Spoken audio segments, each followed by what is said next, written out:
समकालीन दक्षिण एशिया। ये नाम सुनते ही दिमाग में क्या आता है? सोचिए, ये एक ऐसी जगह है ना, जहां डेमोक्रेसी और तानाशाही दोनों साथ साथ चलते हैं, जहां दशकों पुरानी दुश्मनी भी है और साथ आने की नई नई कोशिशें भी। आज हम इसी कॉम्प्लेक्स लेकिन बहुत ही दिलचस्प पॉलिटिकल लैंडस्केप को समझने की कोशिश करेंगे। और हाँ, हम जो भी बात करने वाले हैं ना, वो हवा में नहीं है। ये सब एक एकेडमिक चैप्टर पर बेस्ड है। हमने उसी में से जो सबसे ज़रूरी बातें हैं उन्हें निकालकर इन स्लाइड्स में डाला है, ताकि हम सब मिलकर इस टॉपिक को बड़े आराम से समझ पाएं। तो आगे का हमारा रोड मैप क्या है? देखिए, सबसे पहले तो ये समझेंगे कि भाई ये साउथ एशिया है क्या चीज़। फिर देखेंगे कि यहाँ डेमोक्रेसी का सफ़र इतना उतार चढ़ाव भरा क्यों रहा। इसके बाद इस रीजन के जो बड़े बड़े झगड़े हैं उनको समझेंगे, और फिर ये भी देखेंगे कि क्या सहयोग की कोई उम्मीद बची है। और आखिर में हम ये सोचने की कोशिश करेंगे कि फ्यूचर में क्या हो सकता है। चलिए, तो फिर शुरू करते हैं एकदम बेसिक सवाल से। जब हम कहते हैं साउथ एशिया, तो हमारे दिमाग में कौन कौन से देश आने चाहिए? तो देखिए, मोटे तौर पे इस ग्रुप में 7 देश आते हैं: भारत, पाकिस्तान, बांग्लादेश, नेपाल, भूटान, श्रीलंका और मालदीव। लेकिन एक इंटरेस्टिंग बात है, कभी कभी ना अफगानिस्तान और म्यांमार को भी इसी ग्रुप का हिस्सा मान लिया जाता है। क्यों? क्योंकि उनकी भी कहानी और ज्योग्राफी काफी हद तक इनसे जुड़ी हुई है। ठीक है, तो अब हमें ये तो पता चल गया कि हम किन देशों की बात कर रहे हैं। अब जरा इन देशों के अंदर चलते हैं और देखते हैं कि इनके यहाँ डेमोक्रेसी यानी लोकतंत्र का सफर कितना मुश्किल रहा है। और यहीं पर ना कहानी एकदम 2 हिस्सों में बंट जाती है। एक तरफ है भारत और श्रीलंका, जहां आजादी के बाद से मुश्किलों के बावजूद डेमोक्रेसी की गाड़ी पटरी पर चलती रही। और फिर दूसरी तरफ है पाकिस्तान और बांग्लादेश, जहां की पॉलिटिक्स एक रोलर कोस्टर राइड जैसी रही है, कभी डेमोक्रेसी तो कभी मिलिट्री रूल। खासकर अगर पाकिस्तान की हिस्ट्री देखें तो एक पैटर्न बिल्कुल साफ दिखाई देता है। जनरल अयूब खान, फिर याहया खान, जियाउल हक और फिर परवेज मुशर्रफ। ये सिर्फ कुछ नाम नहीं है, ये एक पैटर्न है। मिलिट्री का बार बार पॉलिटिक्स में आना, ये एक तरह से वहां की हकीकत बन गया, और इसी ने देश के रास्ते पर सबसे ज्यादा असर डाला। और देखिए, हर देश की अपनी अलग स्ट्रगल है।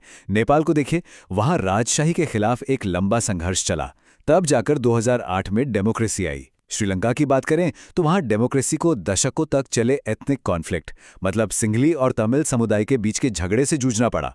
और मालदीव, उसने भी 2008 में एक बड़ा पॉलिटिकल चेंज देखा और मल्टी पार्टी सिस्टम की तरफ बढ़ा। तो ये तो हुई देशों के अंदर की बात।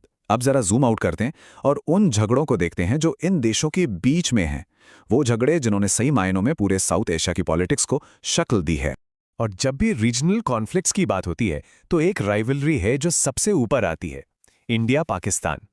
तो सवाल यही उठता है कि इस दुश्मनी को हवा देती क्या चीज़ है, इसकी जड़ें कहाँ हैं? इसका जवाब किसी एक चीज़ में नहीं है। यह असल में कई मुद्दों का एक उलझा हुआ जाल है। सबसे बड़ा तो कश्मीर का मुद्दा है ही, फिर सियाचिन ग्लेशियर पर कंट्रोल की लड़ाई है। 1998 में जब दोनों देशों ने न्यूक्लियर टेस्ट किए तो एक न्यूक्लियर आर्म्स रेस भी शुरू हो गई। और तो और नदियों के पानी का बंटवारा, जैसे इंडस वाटर्स ट्रीटी, और एक दूसरे पर क्रॉस बॉर्डर टेररिज्म के इल्जाम, ये सब मिलकर इस तनाव को जिंदा रखते हैं। ये जो तस्वीर है ना, ये इस सिचुएशन को एकदम सही दिखाती है। ये सिर्फ डिप्लोमैट्स की मीटिंग्स नहीं है, बल्कि इसके पीछे एक गहरा मिलिट्री कॉन्फ्लिक्ट है।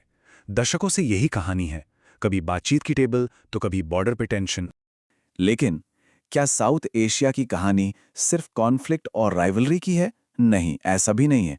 इस तनाव के बीच सहयोग और साथ मिलकर काम करने की कोशिशें भी हुई हैं। साल था 1985, एक ऐसा साल जब इस रीजन में एक बहुत बड़ा और जरूरी कदम उठाया गया।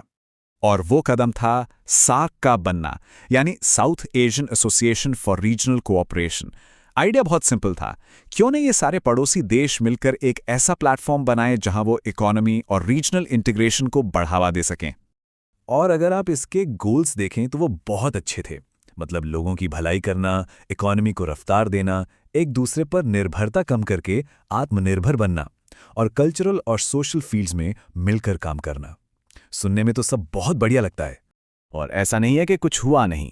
एक बड़ी कामयाबी मिली 2006 में, जब साफ्टा यानी south Asian free trade area launch हुआ। इसका मकसद था कि रीजन के देश आपस में ज्यादा आसानी से बिना ज्यादा टैक्स के ट्रेड कर सके, जिससे सबकी इकोनॉमी को फायदा हो।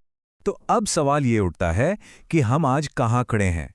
क्या ये रीजन कॉपरेशन की तरफ बढ़ रहा है या फिर पुरानी राइवलरी ही हावी है? बैलेंस कहाँ है? और यहीं पर साउथ एशिया की पूरी कहानी का निचोड़ सामने आता है। देखिए, एक तरफ पोटेंशियल बहुत है। सार्क जैसा प्लेटफॉर्म है जहां सब मिलकर मसले सुलझा सकते हैं, फ्री ट्रेड को बढ़ा सकते हैं। लेकिन हकीकत क्या है?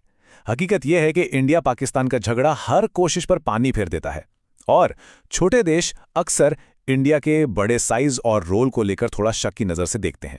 तो ये पोटेंशियल और रियलिटी के बीच की एक लड़ाई है।